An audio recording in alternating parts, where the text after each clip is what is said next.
শিশু আসিয়ার ধর্ষণের বিচার ও নারীর প্রতি সহিংসতা প্রতিরোধে রাজশাহী বিশ্ববিদ্যালয় সহ নগরের বিভিন্ন প্রতিষ্ঠানের বিক্ষোভে উত্তাল হয়ে উঠেছে রাজশাহী। ধর্ষণের প্রতিবাদে পূর্ব কর্মসূচি অনুযায়ী সোমবার সকাল থেকে রাজশাহী বিশ্ববিদ্যালয়ের বিভিন্ন বিভাগ তাদের ক্লাস পরীক্ষা বর্জন করে। সাথে বিভিন্ন বিভাগ থেকে ছোট ছোট মিছিল নিয়ে শিক্ষার্থীরা বিশ্ববিদ্যালয়ের জোহা চত্বর ও প্যারিস রোডে বিক্ষোভে অংশগ্রহণ করে। পরে সেখান থেকে ক্যাম্পাসের প্রধান ফটকের সামনে ঢাকা রাজশাহী মহাসড়ক অবরোধ করে বিক্ষোভ করে তারা। একই সময় বাংলাদেশ ছাত্র শিবির নগরের সাহেববাজার 0 পয়েন্টে বিক্ষোভ ও মানববন্ধন কর্মসূচি পালন করে। মানববন্ধন থেকে দলটির নেতাকর্মীরা দ্রুত সময়ের মধ্যে ধর্ষণের ঘটনার তদন্ত শেষ করে বিচার কার্যকর করার দাবি জানান। একই সাথে তারা নারীর প্রতি সহিংসতা প্রতিরোধে নারী ও শিশু ট্রাইব্যুনালের ধর্ষকদের বিচারের দাবি জানান। সেই সাথে দেশের আইন শৃঙ্খলা পরিস্থিতি নিয়ন্ত্রণে কার্যকর পদক্ষেপ নিতে সরকারের প্রতি জোর দাবি জানান। এদিকে দুপুরে রাজশাহী মেডিকেল কলেজের প্রধান ফটকের সামনে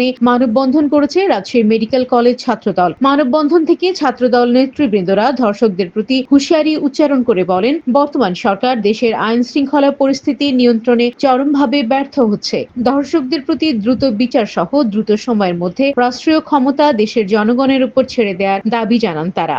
সারা বাংলাদেশের ধর্ষকদের প্রতি হুঁশিয়ারি উচ্চারণ করে বলতে চাই, বাংলাদেশে আমার মা বোনের দিকে দৃষ্টি তুলে সেই চোখ নিয়ে আপনারা আলো বাতাস দেখতে পারবেন না। দেশের আইন শৃঙ্খলা পরিস্থিতি নামতে নামতে আমাদের রাতের ঘুম পর্যন্ত হারাম হয়ে যাচ্ছে।